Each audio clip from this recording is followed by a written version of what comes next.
Mes mains tremblent de manière incontrôlable tandis que mon téléphone glisse de ma prise, claquant sur le parquet de mon appartement. Je perçois à peine la voix du client qui continue de parler à travers le haut-parleur alors que je fixe avec horreur le chemisier en soie que j'ai entre les mains.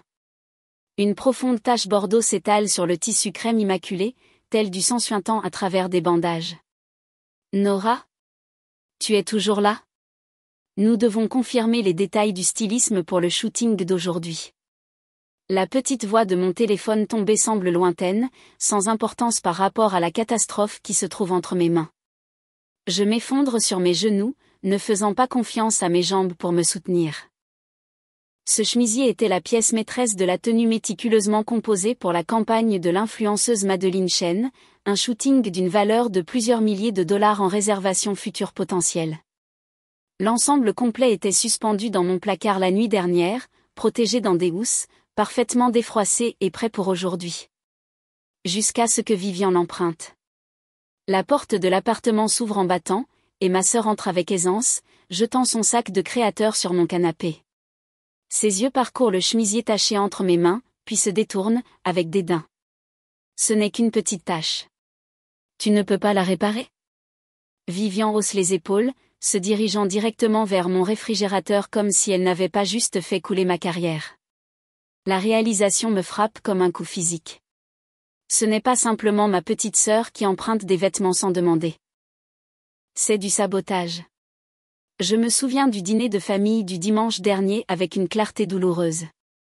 La table était mise avec la vaisselle de famille de maman, celle qu'elle ne sortait que pour les occasions spéciales.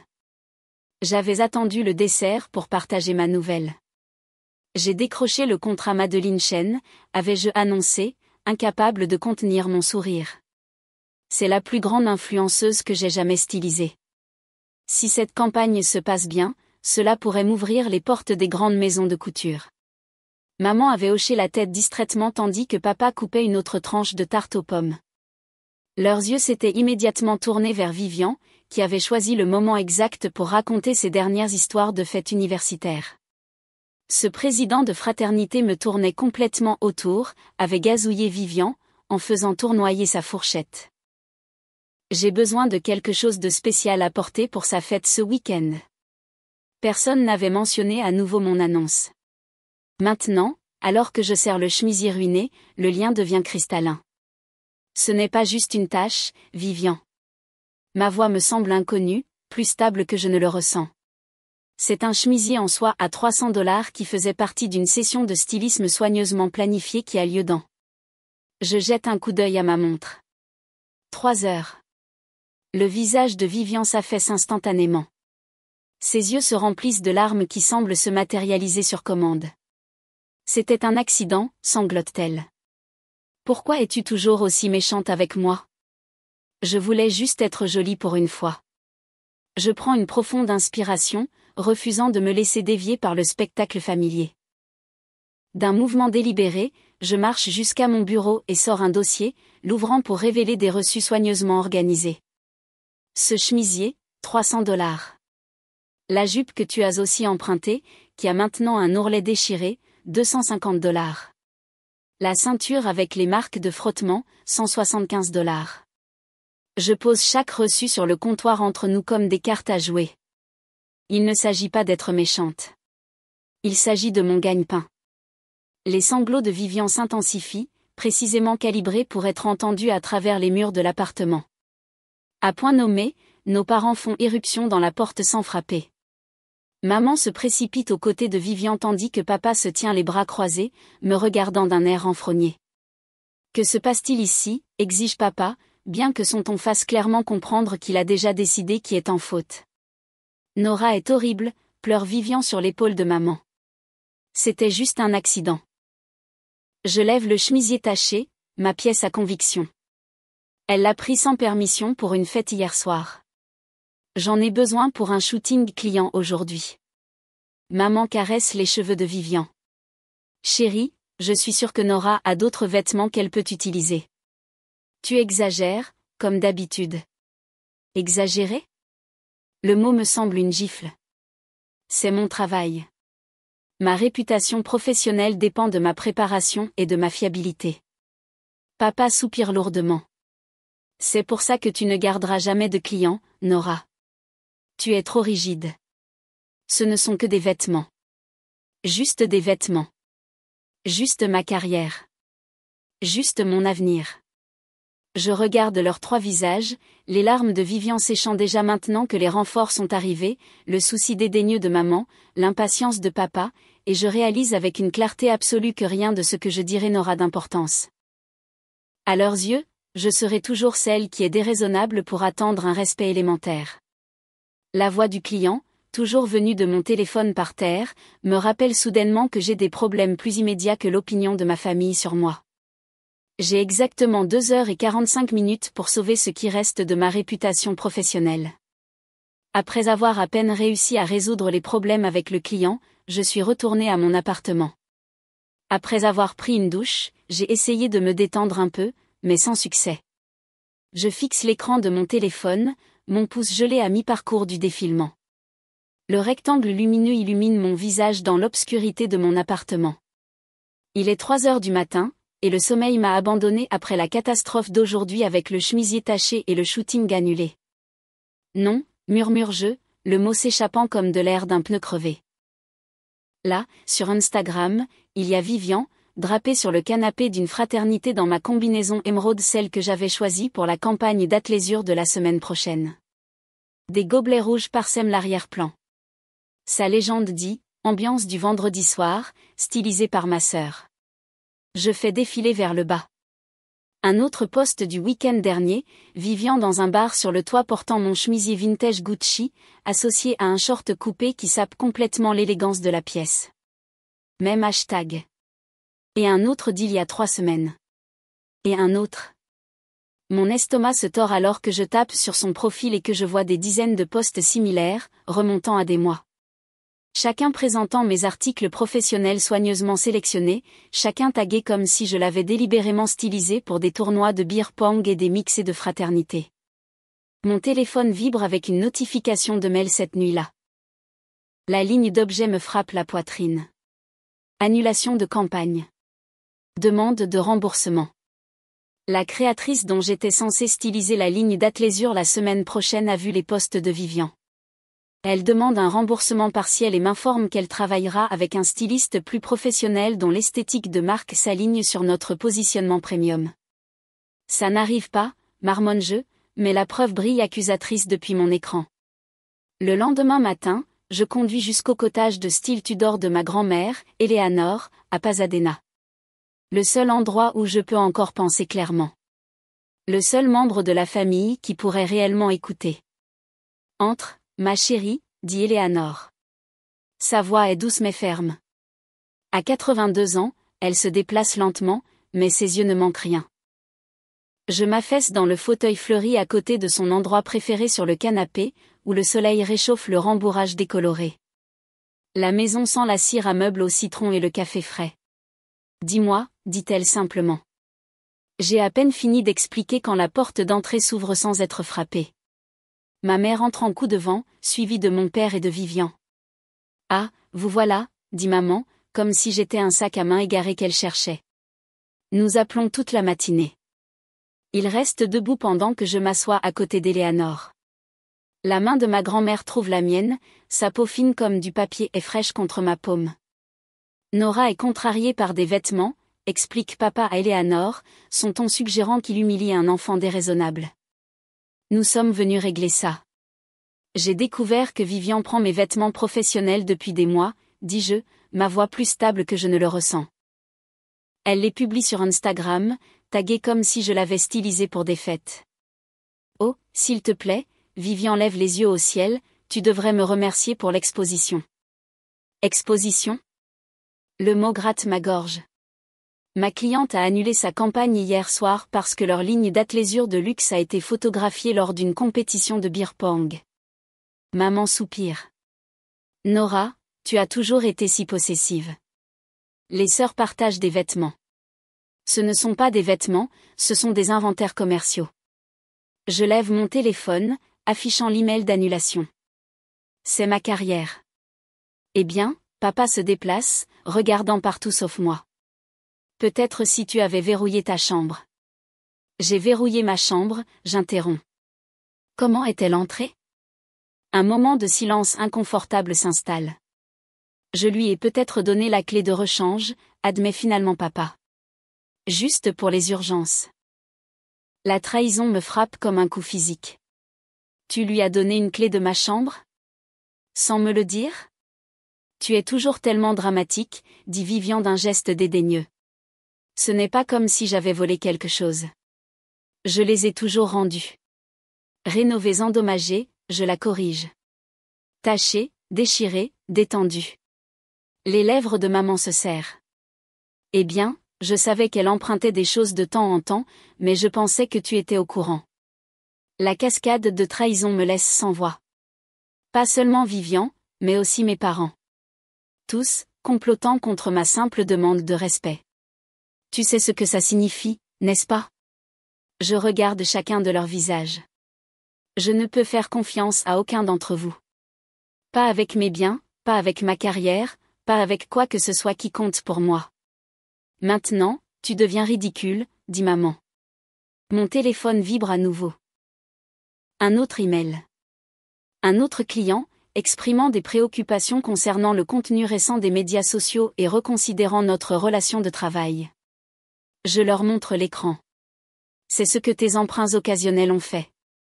2 contrats annulés en moins de 24 heures. Des mois de travail, des milliers de revenus potentiels, partis. Pendant un bref instant, quelque chose comme la culpabilité traverse le visage de mon père. Mais Vivian lui murmure quelque chose, et cela disparaît. Peut-être que le stylisme n'est pas vraiment ton truc, suggère papa. Ta cousine Rachel réussit bien dans l'immobilier. Peut-être que tu devrais, arrête. La voix d'Eleanor tranche la pièce comme une lame, surprenant tout le monde. Nora a construit quelque chose de précieux. Quelque chose qui vaut la peine d'être protégé. Si vous ne pouvez pas le voir, peut-être devriez-vous partir. Ils repartent dans un tourbillon d'excuses à moitié sincères et de promesses de parler plus tard. Je reste dans le fauteuil, fixant la liste croissante de conséquences professionnelles sur mon téléphone. 3 ans de réseautage et de constitution de portefeuille, qui s'effritent parce que ma famille ne pouvait pas respecter une simple frontière. Je devrais quitter là, murmure-je à Eleanor quand nous sommes seuls. Recommencer quelque part, à Portland peut-être. Ou à Chicago. Eleanor fouille dans la poche de son cardigan et sort une petite enveloppe. Avant de décider quoi que ce soit, prends ça. À l'intérieur, il y a de l'argent, juste assez pour couvrir le remboursement que le premier client a demandé. Mamie, je ne peux pas, tu peux et tu le feras, dit-elle fermement. Ce n'est pas de la charité. C'est un investissement dans quelqu'un qui mérite une chance de se battre. Alors que je rentre chez moi ce soir-là, je me demande si je devrais affronter ma famille directement avec toutes les preuves que j'ai recueillies. Ou simplement me retirer et protéger ce qui reste de ma carrière. La satisfaction de enfin les faire voir la vérité me tente, mais cela changerait-il quoi que ce soit? Ou leur donnerait-il simplement une autre chance de me dédaigner? Les dîners du dimanche sont devenus des champs de bataille. Je suis assise à la table de mes parents, regardant Vivian faire tourner la bague en diamant à son doigt, captant la lumière à chaque geste dramatique. Nous pensons à juin pour le mariage, annonce-t-elle, sa voix montant avec une excitation calculée. Maman, papa, j'aurai besoin de votre aide pour la compte du lieu. Ils hochent la tête à l'unisson, tendant déjà leur portefeuille d'esprit, sinon en action. Puis les yeux de Vivian se fixent sur moi, calculant. Nora, j'aurai besoin d'emprunter tes contacts de l'industrie pour la planification. Ce designer de robe de mariée avec lequel tu as travaillé le mois dernier? Et la fleuriste de la campagne Harper? Ma fourchette se fige à mi-chemin de ma bouche. Ces connexions m'ont pris des années à construire, chaque relation soigneusement entretenue par un professionnalisme constant. Ce sont des relations professionnelles, Vivian, pas des amis que je peux juste. Oh, ne sois pas égoïste. Maman interrompt, me tapotant la main comme si j'étais un enfant qui refusait de partager ses jouets. Ta sœur va se marier. Papa se penche, sa voix tombant dans ce qu'il considère comme son ton raisonnable. Nous avons déjà dit à Vivian que tu gérerais son stylisme pour les photos de fiançailles et le mariage. Notre cadeau pour elle. La pièce vacille légèrement. Vous avez offert mes services professionnels sans me demander? J'ai des clients payants prévus des mois à l'avance. Le sourire de Vivian n'atteint pas ses yeux. La famille passe avant tout, n'est-ce pas? Je découvre l'ampleur totale des dégâts 3 jours plus tard, le mercredi, lorsque mon téléphone vibre avec un SMS de Claudia, une photographe avec laquelle j'ai collaboré sur des campagnes majeures. Je viens d'avoir un appel de ta sœur, ravie de travailler sur votre projet de mariage commun. Je ne savais pas que tu t'étendais à la planification de mariage. Mon estomac se serre. 5 autres messages arrivent tout au long de la journée, tous de contacts de l'industrie, tous me remerciant pour les recommandations pour mon partenariat avec Vivian, des contacts que je ne lui ai jamais donnés. Le point de rupture arrive le jeudi, lorsque je rentre tôt d'une réunion client annulée. La porte de mon appartement est légèrement entr'ouverte, bien que je me souvienne distinctement l'avoir verrouillée. À l'intérieur, les tiroirs sont ouverts, les portes de mon placard béantes. Un cintre vide pend là où mon nouveau blazer émeraude, celui que j'avais prévu pour le shooting du magazine de demain, avait été soigneusement rangé. Je vérifie les images de ma caméra de sécurité, celle que j'ai installée après le 3e incident d'emprunt. Vivian entre en se dandinant, utilisant une clé que je ne lui ai jamais donnée, se dirigeant directement vers mon placard avec la confiance de quelqu'un qui a droit à tout ce qu'elle trouve. Dans les jours à venir, le sommeil devient impossible sans vérifier les serrures 2 fois, puis 3 fois. Je me réveille en sueur froide, certaine que quelqu'un fouille dans mes affaires. La 3e nuit, je me redresse en sursaut à 3 heures du matin, le cœur battant, convaincu d'avoir entendu ma porte s'ouvrir. Il me faut 30 minutes pour m'asseoir le dos contre le mur avant d'accepter que ce n'était que le bâtiment qui s'installait. Je commence à photographier mon appartement chaque matin avant de partir, plan large des placards, des tiroirs, des boîtes à bijoux. Preuve de ce qui était où. Le serrurier facture un supplément pour la serrure renforcée, mais je paie sans hésiter. Pendant ce temps, Marc remarque immédiatement le changement. « Tu sursautes pour rien », dit-il un soir alors que je sursaute à la fermeture de la porte d'un voisin. « Ce n'est pas sain. Ce n'est pas de la paranoïa si on prend vraiment tes affaires, marmonne-je, vérifiant ma serrure pour la 3e fois cette nuit-là. » Le soir suivant, Marc m'emmène dîner à notre endroit préféré, surplombant le port. Le coucher de soleil peint l'eau en cuivre et en or alors qu'il prend ma main par-dessus la table. « Je ne peux peut-être pas te donner grand-chose, dit-il, glissant une simple bague en argent avec un diamant modeste sur mon doigt, mais je promets que je ne prendrai jamais ce qui est à toi. » Pour la première fois depuis des mois, un rire jaillit de quelque part au plus profond de moi, une joie authentique et inattendue qui semble presque étrangère. 3 jours plus tard, lors d'un brunch familial le mercredi, j'arrive avec Marc à mes côtés, nos mains entrelacées, son pouce brossant doucement ma bague de manière rassurante. « Nous avons des nouvelles », annonce-je après que les banalités obligatoires se soient épuisées. Marc et moi sommes fiancés. Le silence s'étire jusqu'à ce que maman parvienne à un sourire pincé. C'est soudain. Le visage de Vivian rougit, ses yeux se plissent. « Tu voles mon succès. Tu n'aurais pas pu attendre après mon mariage ?»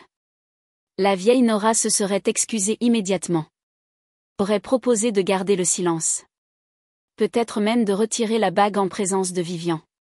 Mais quelque chose a changé en moi. Une plaque tectonique trouvant un nouvel alignement. J'ai attendu toute ma vie, dis-je, ma voix ferme. J'ai fini d'attendre. Pour une fois, personne n'a de réponse prête. Dans leur silence stupéfait, je ressens quelque chose d'inhabituel, la légèreté de tenir bon sans culpabilité. Le samedi suivant, Marc m'aide à charger 3 valises dans son camion. Chacune contient des pièces que je ne peux pas risquer de perdre, des articles de créateurs vintage que j'ai collectionnés. Des accessoires pour les prochaines sessions clients. Le chemisier en soie ivoire que je prévois de porter pour mon propre mariage. Eleanor nous retrouve au centre de stockage, ses cheveux argentés captant le soleil alors qu'elle me serre férocement dans ses bras. « Il était temps », murmure-t-elle, me pressant une petite boîte en velours dans la main. À l'intérieur se nichent ses boucles d'oreilles en saphir.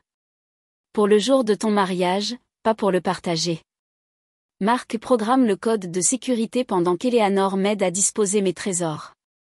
Contrairement aux demandes frustrées de ma famille pour accéder, ces deux-là célèbrent les murs que je construis non pas pour les tenir à l'écart, mais pour me garder intacte. Ce soir-là, j'affronte ma mère lors d'un appel vidéo, maintenant le contact visuel tout en déclinant sa demande d'emprunter mon appartement pour la fête prénuptiale de Vivian. Non, dis-je, sans justification ni excuse. Le mot semble étrange dans ma bouche, simple, complet, puissant. Je réserve notre lieu de mariage le lendemain matin, sélectionnant une date 2 mois plus tard, 3 mois avant les plans élaborés de Vivian pour juin. L'acompte efface immédiatement mon compte, un engagement sous forme numérique. Eleanor m'appelle cet après-midi-là.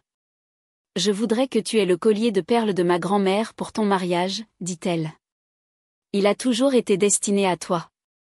Alors que je raccroche, mon téléphone vibre avec un SMS de Vivian. Besoin de venir voir tes options de robe de mariée. Quel moment te convient? Je fixe le message, les doigts planant sur le clavier, ressentant l'attraction familière de l'obligation luttant contre mes nouvelles limites. 2 semaines plus tard, je compte les cintres une dernière fois, mes doigts traçant chaque tissu avec une précision tranquille. La robe en soie ivoire avec ses perles subtiles est suspendue au centre du portant, flanquée de ma robe de réception, un numéro champagne plus ludique avec des détails en dentelle vintage, et la robe de cocktail bleu saphir pour le dîner de répétition. Chaque pièce représente des heures de sélection minutieuse, chacune stockée en toute sécurité loin des doigts indiscrets. Tout est encore parfait, Nora, dit Elisabeth, verrouillant le dressing privé avec une petite clé en laiton. La propriétaire de la boutique me la glisse dans la paume avec un clin d'œil complice. Personne ne touche ça sans ta permission expresse. Ni la famille, ni les amis. Personne. Je souffle lentement, sentant mes épaules baisser d'1 pouce. Merci. Je sais que cela semble excessif, mais, pas du tout excessif, interrompt Elisabeth, sa voix chaude mais ferme. Le jour de ton mariage t'appartient, à toi et à Marc. Point final. Alors que nous nous dirigeons vers l'avant de la boutique, je passe en revue mentalement le reste de mon inventaire secret. Les boucles d'oreilles en perles de ma grand-mère Eleanor et le collier assorti, déposés en toute sécurité dans le petit coffre-fort de la boutique. L'épingle à cheveux vintage que Marc a trouvé dans un magasin d'antiquités. Même mes chaussures de mariage, rangées dans leur boîte d'origine sur une étagère haute dans le bureau d'Elisabeth. Pour la première fois depuis des semaines, je ressens quelque chose de proche de la paix. Mes articles de mariage restent intacts, inconnus de ma famille, protégés des emprunts de Vivian et de l'encouragement de mes parents. Le nœud d'anxiété qui a vécu entre mes omoplates depuis mes fiançailles se desserre légèrement. Quand mon téléphone vibre, je sais déjà qui c'est avant même de vérifier l'écran. Nora, je suis chez Élégance Bridal. La voix de Vivian pétille avec une fausse gaieté. Surprise. Je pensais que nous pourrions regarder tes options de robe ensemble puisque tu m'as aidé à choisir la mienne. Mon estomac se serre alors que je croise le regard d'Elisabeth. Vivian? J'arrive maintenant. Je te vois dans 2 secondes. La clochette au-dessus de la porte sonne joyeusement alors que ma sœur entre en coup de vent, tout en boucle rebondissante et en sourire prédateur. Elle m'embrasse en l'air avant de se tourner vers Elisabeth. Bonjour. Je suis Vivian, la sœur et la demoiselle d'honneur, annonce-t-elle, bien que je ne l'ai jamais invitée à faire partie de mon cortège. J'ai besoin de voir ce que Nora envisage. Elle a besoin de quelqu'un qui a du goût. Elisabeth sourit professionnellement, sans faillir. Ravie de vous rencontrer. Je suis Elisabeth, la propriétaire. Elle fait un geste vers une luxueuse banquette en velours. S'il vous plaît, mettez-vous à l'aise. Souhaitez-vous du champagne pendant que votre sœur essaie sa robe? Robe. Au pluriel, corrige Vivian, s'installant sur le canapé. Je veux voir toutes les options. Je crains que Nora n'ait déjà fait sa sélection, dit Elisabeth, son ton agréablement inébranlable. Nous faisons juste un dernier essayage sur sa robe de cérémonie aujourd'hui. Le sourire de Vivian vacille. Mais qu'en est-il des robes de réception? Sûrement qu'elle a besoin de mon avis avant de finaliser quoi que ce soit. L'ensemble complet du mariage a déjà été choisi, dit Elisabeth, faisant un geste vers la salle d'essayage principale, la publique, pas la pièce privée où mes vraies robes sont suspendues. Nora, on y va? Je suis Elisabeth, sentant le regard de Vivian me brûler entre les omoplates. À l'intérieur, la salle d'essayage abrite une seule robe, la robe leur que nous avions préparée précisément pour ce scénario.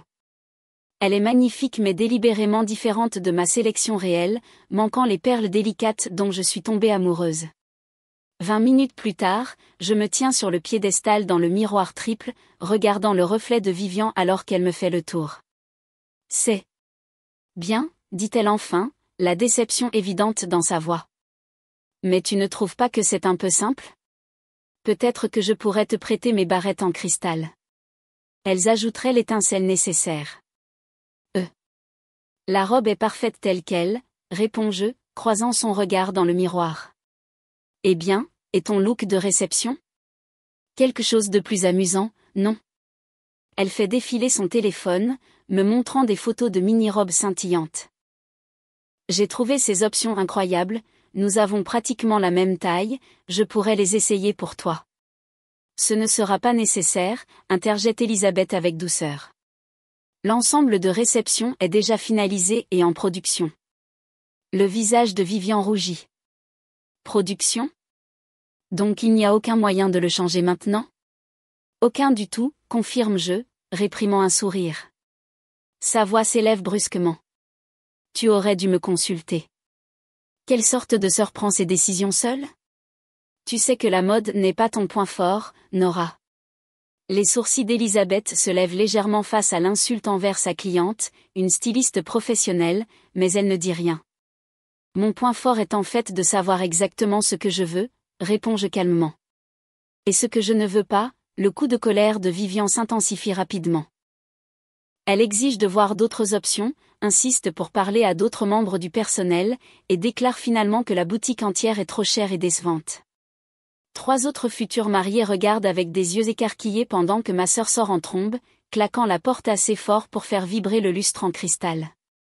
Quand elle est partie, je m'effondre sur le banc de la salle d'essayage, les mains tremblant légèrement.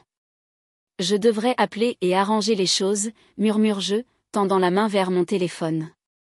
Pour la paix familiale. Mais mon doigt plane sur le contact de Vivian. Ma robe de mariée, ma vraie robe, est suspendue en sécurité dans sa pièce privée. Ma tenue de réception reste invisible et intacte. Mes bijoux attendent en sécurité dans le coffre-fort. Quand Vivian est sortie en trombe de la boutique, je me suis demandé si je devais appeler pour arranger les choses pour la paix familiale, ou tenir bon à mes limites pour la première fois de ma vie. Le bonheur familial valait-il la peine de sacrifier mon jour spécial?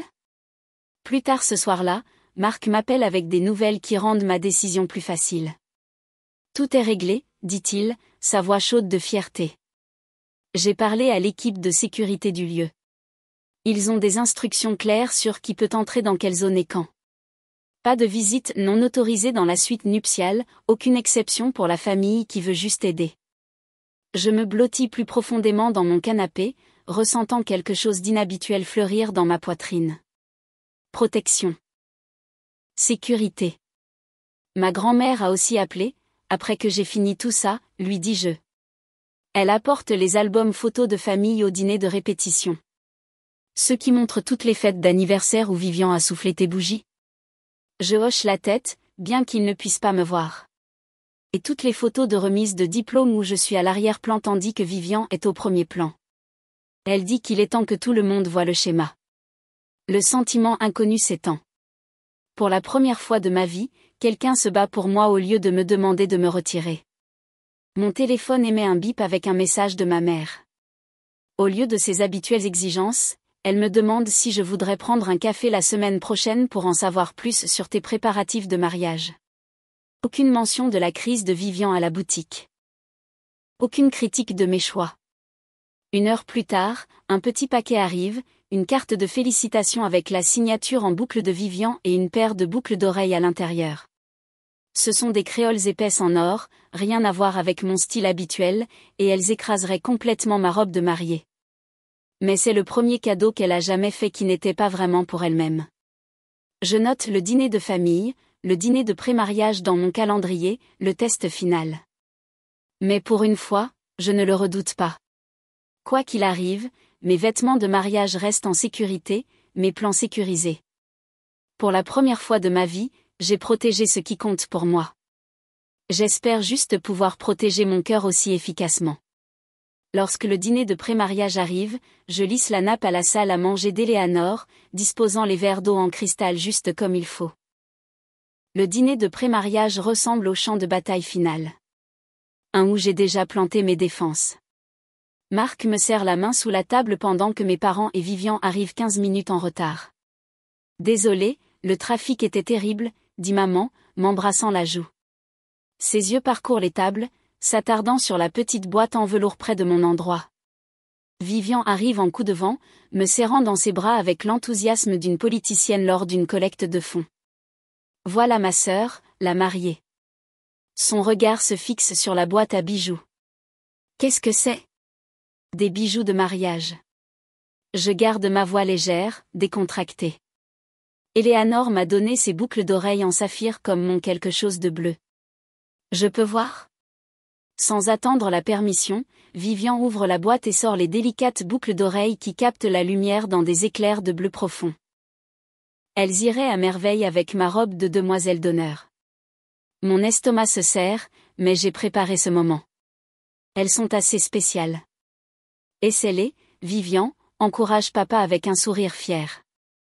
Vois comment elles te vont. Maman rit nerveusement alors que Vivian retire immédiatement ses propres boucles d'oreilles et met les bijoux de famille d'Eleanor. Elles correspondent parfaitement à tes yeux, ma chérie.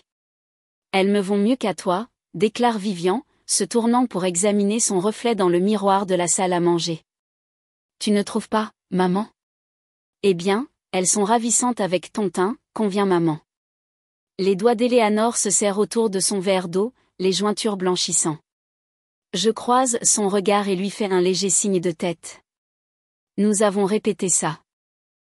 En fait, dit Vivian, se tournant pour me faire face, je pensais que ta robe de réception, celle en ivoire avec les perles, serait parfaite pour que je change pendant la dernière heure de ton mariage, et ces boucles d'oreilles compléteraient le look. La pièce tombe dans le silence. Même mes parents semblent reconnaître qu'elle a exagéré. Juste pour rendre ta journée encore plus spéciale, ajoute Vivian, sa voix mielée d'une fausse sincérité, nous pourrions faire des photos de sœurs dans des robes assorties. Je prends une gorgée d'eau, laissant le moment s'étirer. C'est une idée tellement intéressante, Vivian. Son visage s'illumine de victoire anticipée. Mais malheureusement, tous mes articles de mariage sont déjà sécurisés à la boutique d'Elisabeth. Je souris agréablement. Ils sont sous clé jusqu'au matin de la cérémonie. Quoi ? Pourquoi ferais-tu ça ? La main de Vivian vole à sa gorge, ses doigts effleurant les boucles d'oreilles d'Eleanor qui pendent toujours à ses oreilles. Mesure de précaution. Je saisis mon téléphone et ouvre un dossier intitulé « Preuve ». J'ai appris par expérience. Je tourne l'écran vers eux tous, faisant défiler lentement les photos. Mon chemisier crème avec la tache de vin. La jupe de créateur à l'ourlet déchiré. Mon sac à main préféré avec la lanière cassée. Chaque image est datée, avec le reçu original joint. Ce sont tous des articles qui ont été empruntés sans permission et rendus endommagés. Ma voix reste stable. Compte tenu de la tendance, Elisabeth a accepté de stocker tout ce qui concerne le mariage. Maman tripote sa serviette. Nora, cela semble extrême. Vivian ferait attention à tes affaires. L'histoire suggère le contraire. Je regarde directement Vivian. Mon jour de mariage est consacré à célébrer mon amour avec Marc. C'est le seul jour qui ne concerne pas de faire de la place pour quelqu'un d'autre. Vivian arrache les boucles d'oreilles, les jetant sur la table. Tu as toujours été tellement égoïste. En fait, interjette Eleanor, sa voix tremblante mais déterminée, j'ai quelque chose à vous montrer à tous. Elle fait glisser un vieil album photo sur la table. Je ne m'attendais pas à cette partie. Eleanor s'ouvre sur une page montrant une jeune fille dans un costume de récital de ballet. C'était le premier solo de Nora. Son costume a disparu le matin du spectacle. Elle tourne vers une autre page. Et voici Vivian le portant comme costume d'Halloween 3 ans plus tard. Papa se décale inconfortablement. Les filles partagent des choses en famille. Pas quand l'une ne consent jamais, rétorque Éléanore, tournant d'autres pages. Une montre de remise de diplôme de lycée. Une robe de bal. Des manuels avec le nom de Nora encore écrit à l'intérieur. Cette tendance a commencé bien avant les vêtements d'adultes. Je me lève et marche vers le coin du salon, revenant avec une boîte en carton. Ce sont les articles d'enfance que vous avez donnés à Vivian sans me demander. Je la pose par terre entre nous. Mes trophées de foire scientifique. Mes livres en première édition. La courte pointe que mamie a faite pour moi. Le visage de maman se décolore. Nous pensions que tu ne les voulais plus. Tu n'as jamais demandé. Je m'assieds, croisant les mains sur mes genoux. Je ne demande plus la permission. Je vous dis comment les choses seront. Le silence s'étire, rompu seulement par le tic-tac doux de l'horloge de cheminée d'Éléanore. Papa s'éclaircit la gorge. Mangeons et parlons d'autre chose. Nous traversons le repas avec des conversations forcées sur des sujets neutres. Alors qu'ils partent, j'entends Vivian siffler à maman dans l'allée. Si elle obtient tout ça, je veux les mêmes choses. Des choses meilleures. 3 jours passent sans nouvelles de ma famille. Le mariage est samedi, et je ne sais toujours pas s'ils y assisteront. Ce matin, j'ai trouvé une petite enveloppe glissée sous mon essuie-glace. À l'intérieur se trouve une note manuscrite d'Éléanore. J'ai apporté des changements pour refléter qui valorisent vraiment la famille. Je la lis 2 fois, me demandant quel changement ma grand-mère pourrait bien signifier, et si cela guérirait les fractures ou les approfondirait au-delà de toute réparation. Le jour du mariage, je me tiens devant le miroir pleine longueur de la suite nuptiale, reconnaissant à peine la femme qui me reflète. Ma robe de mariée, immaculée et intacte, drape parfaitement sur ma silhouette. Pas de tache de vin. Pas d'ourlet déchiré. Aucune trace de l'imprudence de quelqu'un d'autre ne vient gâcher ce qui devrait être le mien seul. Tu es magnifique, dit Elisabeth, la propriétaire de la boutique, ajustant mon voile avec des mains douces. Pour la première fois depuis des années, je ne scannais pas anxieusement la pièce, cataloguant mentalement mes affaires, calculant le risque de ce qui pourrait disparaître. Le nœud constant de tension entre mes omoplates s'est enfin desserré. Je prends une profonde inspiration et souris, pas le sourire prudent et mesuré que j'ai perfectionné pour les clients, mais quelque chose d'authentique qui atteint mes yeux. Il est presque temps. Mon amie Jenna annonce, jetant un coup d'œil par la porte.